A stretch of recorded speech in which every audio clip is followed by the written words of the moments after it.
Halo, kami mahasiswa dari Institut Agama Kristen Negeri Kupang, Fakultas Keguruan dan Ilmu Pendidikan Kristen, Prodi Pendidikan Agama Kristen semester 1 kelas A. Kami membuat video diskusi ini untuk memenuhi tugas ujian akhir semester dalam mata kuliah Sejarah Pendidikan Agama Kristen dengan dosen pengampu Ibu Tri Oktaviani Pemata MPDK.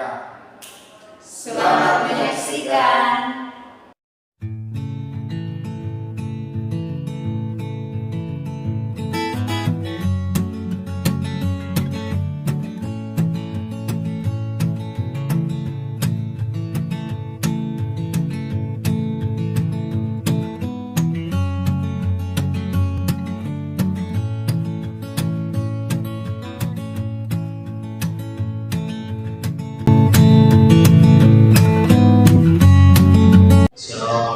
Perkenalkan, nama saya Frida Ayudina Sana.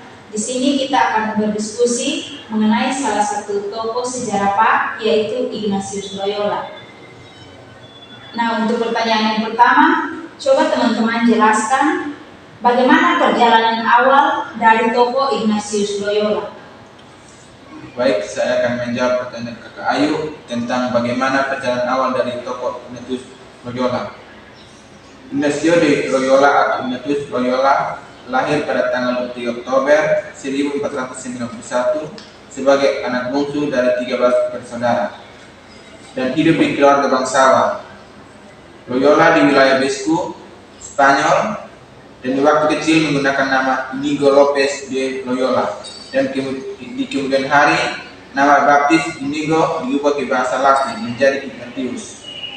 Ignatius ditinggalkan oleh ibunya karena meninggal dunia tidak lama setelah kelahirannya, dan akhirnya ia diasuh oleh Maria de Gari, istri dari seorang pandai besi setempat. Semasa kecil, Ignatius dikirim menjadi pelayan salah satu kerabatnya. Saat di sanalah ia memiliki sebuah angan-angan ingin menjadi seorang ksatria yang hebat. Ia sering membaca kisah-kisah epik yang membangkitkan semangat ksatria. Pada usia 17 tahun, ia masih menjadi seorang tentara. Ia menjadi seorang tentara yang terlihat angkuh, juga seorang pendekar pedang yang agresif dan kasar. Ia mulai mengangkat senjata sebagai penggantinya kepada Antonio, kepala daerah Najera. Kualitasnya diplomasi dan kepemimpinannya Ignatius membuat digelari pelayan istana. Ia banyak melakukan pertempuran tanpa pernah terluka. Namun tidak untuk pertempuran yang berikutnya ia akan lakukan di Pamplona, yaitu ia terluka parah ketika di pasukannya di ekspedisi Perancis menyerbu benteng Pamplona pada tanggal 20 Mei 1521. Sebuah bola meriam menyebabkan kakinya kanannya terluka dan kaki kirinya patah di berbagai titik. Ia lalu dibawa pulang ke kastil ayahnya. Ia dirawat, dioperasi untuk menyembuhkan luka-lukanya. Terima kasih. Pertanyaan yang berikut, coba teman-teman jelaskan bagaimana perjalanan spiritual dari tokoh Ignatius Loyola. baik, setelah kami menjawab pertanyaan dari Kakak Ayunda mengenai perjalanan spiritual dari Ignatius Loyola. Perkembangan karya mereka terlihat nampaknya sangat baik. Anggota serikat Yesus pertama dengan cepat, dan para Yesus itu.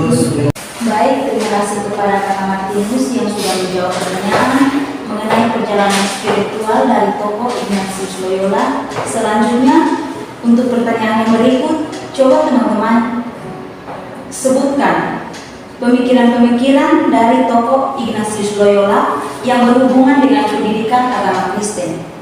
Baik, terima kasih kepada Kakak. Saya akan menjawab pertanyaan pemikiran dari tokoh Ignatius. Pemikiran asas usul dalam pendidikan agama Kristen dan yang perlu diperhatikan oleh semua orang. Pertama, dalam bimbingan belajar hendaknya setiap pelajar menghubungkan pengalaman belajarnya dengan tujuannya yang terakhir, yaitu mengetahui dan mengasihi Allah. Yang kedua, dengan sarana pelayanan penulisnya diharapkan pelajar dapat tamat dengan bersemangat, dengan cerdas dan jumlah yang baik, dan mampu mengkamili seluruh masyarakat. Yang ketiga, diharapkan semua bidang cukup dipersatukan sedemikian rupa sehingga mereka turut memberi sumbang terhadap pencapaian tujuan kurikulum. Yang keempat, pokok-pokok iman Kristen adalah hal yang paling penting karena isinya adalah dasar bagi kehidupan Kristen. Yang kelima, bimbingan pada wadah pendidikan Yesuit hendaknya mencontoh hal-hal intelektual dan moral agar para pelajar ikut dengan moral yang baik. Yang keenam, diharapkan bagi setiap pengajar hendaknya berminat terhadap setiap pelajar sebagai seseorang diri sehingga akan berlangsung dengan baik. Baik, terima kasih kepada Kakak Marvin yang sudah menjawab pertanyaan mengenai pemikiran-pemikiran dari Ignatius Loyola. Selanjutnya, coba teman-teman sebutkan apa saja karya-karya dari tokoh Ignatius Loyola. Baik, saya akan menjawab pertanyaan Kakak Ayu. Karya-karya Ignatius Loyola. Yang pertama, latihan rohani.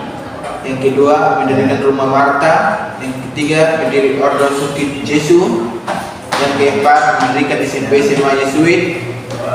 Yang kelima, metodologi. Yang keenam, ruang kelas. Yang ketujuh, latihan rohani. Yang kedelapan, latihan ketaatan. Baik, terima kasih kepada Kakak Fendi yang sudah menjawab pertanyaan mengenai karya-karya dari Ignatius Loyola. Untuk pertanyaan yang terakhir, coba teman-teman jelaskan bagaimana kehidupan akhir dari tokoh Ignatius Loyola. Baik, saya menjawab pertanyaan bagaimana kehidupan Ignatius Loyola. Ignatius dari Loyola wafat di Roma pada tanggal 31 Juli 1966, dikenalkan sebagai penyakit yang dideritanya. Ia dimakamkan di dalam gereja Magdalena yang kemudian dihancurkan dan dibangun kembali gereja Yesus Roma. Jenazahnya dimasukkan ke dalam peti jenazah dan baru dikuburkan kembali ke dalam gereja Yesus. Ignatius dibersih pada tanggal 7 Juli 1006 yang dikoordinasikan oleh Paul Georgius ke-15 pada tanggal 12 Maret 1622 bersama dengan Santo Franciscus Valerius.